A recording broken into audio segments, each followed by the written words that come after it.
Chers amis, merci d'accueillir chez vous ce programme à retenir, un moment autour de l'étude de l'école du sabbat.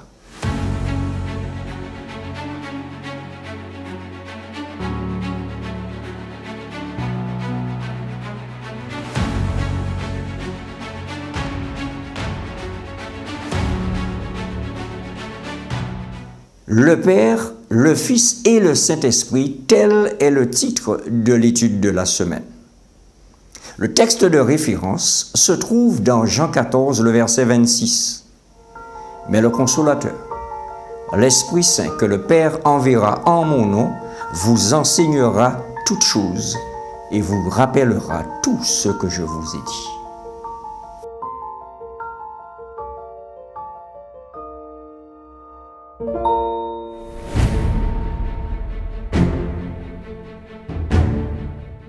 Cette étude de la semaine examine comment l'évangile de Jean présente Dieu dans sa plénitude, le Père, le Fils et le Saint-Esprit.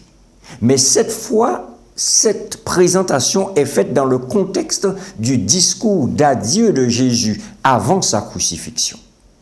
L'évangile de Jean est une mosaïque de thèmes. Et Jean donc fait usage, comme nous l'avons vu la dernière fois, des signes, des miracles, pour montrer que Jésus est le Messie promis par les prophètes. Il utilise un éventail de témoins pour proclamer Jésus comme le Christ. Il utilise aussi les déclarations « Je suis » pour pointer vers la divinité de Jésus. L'évangile de Jean est unique, et vraiment unique, parmi les 4 évangiles du Nouveau Testament. Pourquoi? En raison de son style et de son contenu. Voilà quelques-unes des spécificités. L'auteur, premièrement, met un accent particulier sur la nature divine de Jésus, le présentant comme le Verbe incarné, le Fils de Dieu, venu apporter la lumière et la vie au monde. Deuxièmement, il va encourager la foi en soi. L'objectif principal de Jean est d'inspirer la foi en Jésus. Il espère que, par ses écrits et ses enseignements, les lecteurs croiront en Jésus et par cette foi obtiendront la vie éternelle en Dieu le Père. L'apôtre va aussi, dans un troisième temps, traiter des signes et des miracles de Jésus qu'il appelle, bien sûr, des signes, afin de démontrer son pouvoir et son identité divine. Ces signes contribue à renforcer la foi des croyants. Quatrièmement, l'amour est un sujet important dans l'évangile de Jean. Jésus est souvent décrit comme un exemple de l'amour divin, appelant les disciples à s'aimer les uns les autres comme il les a aimés.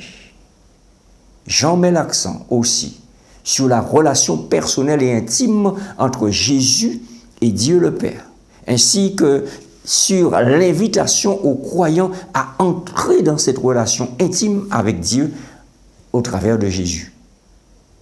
Ces objectifs constituent un texte fondamental pour comprendre la théologie chrétienne, comprendre la nature de Jésus selon cette tradition et comprendre aussi la nature de la divinité. Quels effets ont les écrits de l'apôtre Jean sur notre vie aujourd'hui? Quelle résonance? Les écrits de l'apôtre, incluant bien sûr son évangile et ses épîtres ainsi que l'Apocalypse, mais particulièrement ici, ces écrits vont offrir une richesse d'enseignements spirituels et théologiques. Et voici donc quelques leçons clés que l'on pourrait tirer de ces textes. Premièrement, nous avons une bonne compréhension de la nature du Christ. Cela va renforcer notre foi en Jésus comme le Fils de Dieu. Cela nous permet aussi de comprendre et de croire en la nature divine de Jésus, ce qui est central pour notre foi chrétienne. Cela va aussi nous permettre d'avoir une relation intime et personnelle avec Dieu par Jésus. Et cela nous permet, au travers de cette relation, d'aller à la source de paix et de force spirituelle. En étudiant, en méditant sur ces écrits, On peut approfondir sa compréhension de la foi chrétienne et trouver des conseils pratiques pour une vie alignée avec les enseignements de Jésus. Ces textes sont une source d'inspiration et de guidance pour les croyants d'aujourd'hui.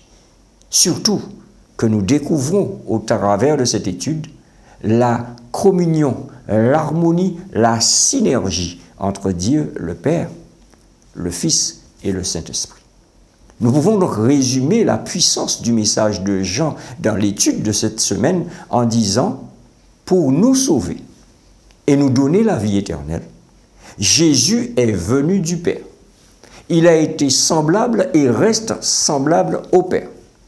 Il a envoyé son représentant, le Consolateur, le Saint-Esprit, pour nous accompagner jusqu'à son retour. »